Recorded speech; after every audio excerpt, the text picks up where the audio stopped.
bloody fantastic. Hello everybody, my name is Goodboy and welcome to a video on how to counter Viper. Currently Viper has one of the best win rates in the meta right now. He's played quite regularly and it's time for you to know how to kick him in the face.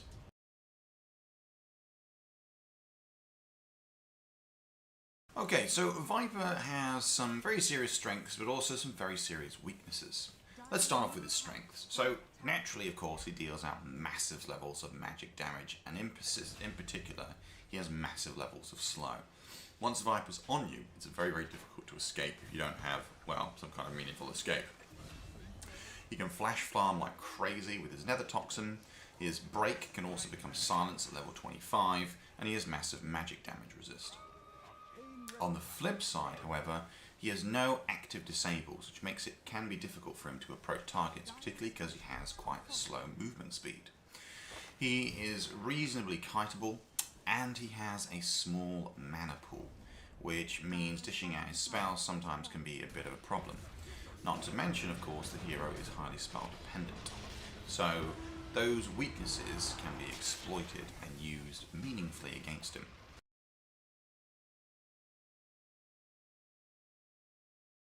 So first off, let's talk about heroes that Viper counters really well. The first and foremost is tanks with strong passives. Now Nether Toxin is easily one of the most overpowered abilities in the game, and part of that is due to the fact that you can break heroes so easily. And tanks like Bristleback, Tidehunter, even Axe, Dragon Knight, Mars, all who have passive abilities which give them massive durability, basically get countered by Viper. So, for example, Axe, who loves to use his counter Helix, can't do that when Viper's got him in Nether Toxin, which means he can't escape. And Bristleback, who's known for being extremely tanky, all of a sudden finds that his ability, Bristleback, doesn't actually work anymore, which means you can burn him into the ground. It's a similar story actually for carries with strong passives. So it's the same kind of thing again as well, where you desperately need that passive to work, but actually you're going to struggle to actually get it to work because he's breaking it. So Spectre is easily the most countered hero because he's got two abilities which are passive. Dispersion and Desolate both don't work, which means you're just left with Haunt and your Spectral Dagger, which is super easy for Viper to kill him with. Unless, of course, he haunts his way out of there. But generally that's not going to be an issue. A similar story for Razor because of his unstable current. Slark also's Essence Shift doesn't work, and Phantom Assassin can't do coup de grace or have evasion, which means she gets burned really hard by this hero. Magic damage heroes generally tend to have a tough time against Viper because of corrosive skin and the high levels of magic resistance that Viper has. So heroes like Necrophos, Zeus and Earthshaker, all who dish out magic damage, tend to find they're not that effective.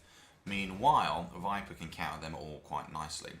Zeus and Necrophos particularly, as they're quite squishy, and in Necrophos's case he can't use Heartstopper Aura, which basically means the guy just gets poisoned and slowed to death. I mean, it's a fantastic counter, to be honest.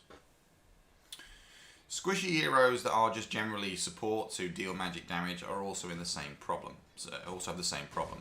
Crystal Maiden, Warlock, and even Winter Wyvern, because Winter Wyvern's Cold Embrace doesn't actually work with Nether Toxin. Or at least it doesn't block the magic damage, so Viper will just continue to burn the hero to death while they're trapped there. In fact, in many ways, Winter Wyvern helps you kill the hero that you're trying to save. A great counter there, generally, in terms of abilities.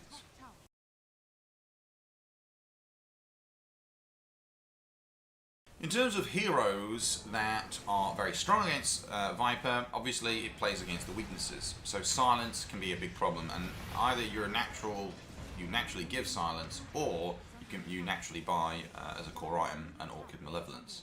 So heroes like Clinks. Clinks is easily one of the best hard counters. A, because obviously the silence from Orchid, but B, because of the massive physical damage burst.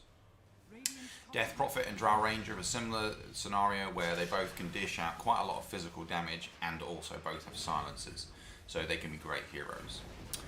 High physical damage burst heroes are a similar story. While Viper is extremely good at resisting magic damage, he is not so good at resisting physical damage. Now again, you can buy counter items which help, but generally if someone can nuke you with massive levels of physical damage, well, Viper tends to struggle. So again, Clinks, as I mentioned before, but Sniper, who can keep a really good distance, kite the hero while pummeling them, and then Juggernaut, particularly with Omni/Ulti, which if Viper's on his own, basically means he will definitely die. So, so do look out for those kind of heroes.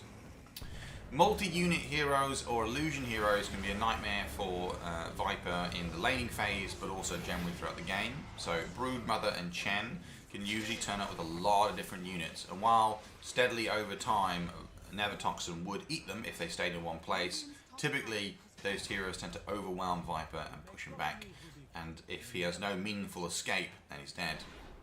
Similar story for illusions like Chaos Knight and Terrorblade, where in which they surround Viper, make it very difficult for Viper to escape, and then smash him to death. Again, Terrorblade can do a huge amount of physical damage, particularly with Metamorphosis, not to mention it's very easy for him to sunder Viper should the fight go in a negative direction. So again, great heroes to look out for. Diffusal Blade Carriers or Mana Burn is a similar story, so again, Phantom Lancer, great counter there with the illusion of physical damage, but also the fact that he's going to burn your mana at the same time. It can also be quite easy for Phantom Lancer to escape and then come back and then start beating Viper again. So, and then he gets one round of Nether Toxin off and then he's done. Similar story for Anti-Mage, particularly once he gets Manta Style.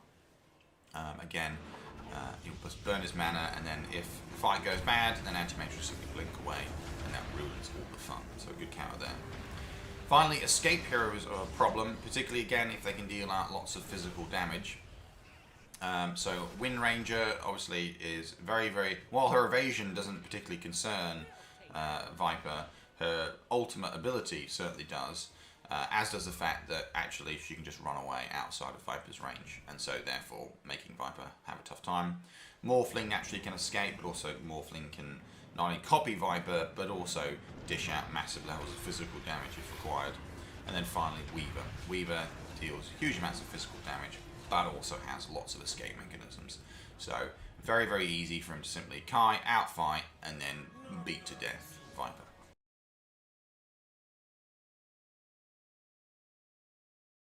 In terms of carrying with items, there are several different approaches you can take. Naturally, of course, Disable is the first one. So, ironically, although Viper tends to buy Rod of Atos, if you get a Rod of Atos and use it on Viper, that tends to shut him down and gives you enough time for the slows to wear off for you to get away.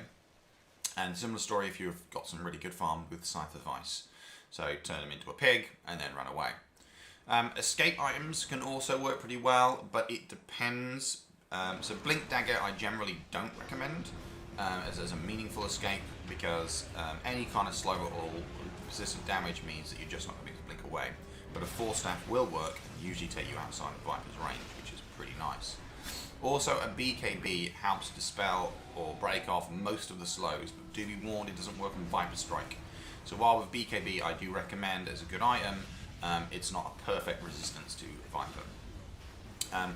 General magic resistance items are going to work really well against Viper, so Pipe, Hood of Defiance, anything else that's going to give you magic resistance is going to fare pretty well. Do not get Ghost Scepter or E-Blade as a type of resistance against Viper. That just means Viper will kill you much easier. Definitely do not pick those items. And then finally, Silence or Mana Burn items, so Diffuser Blade or Orchid, if it's appropriate for your carry to carry it, or if it's appropriate for your hero to carry it. Providing you get those, then that works pretty nicely and well.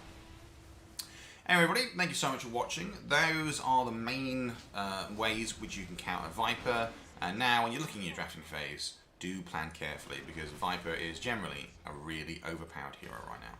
Anyway, thank you so much for watching, and as always, please like, subscribe and share my video, and check below in the description for giveaways and other good stuff.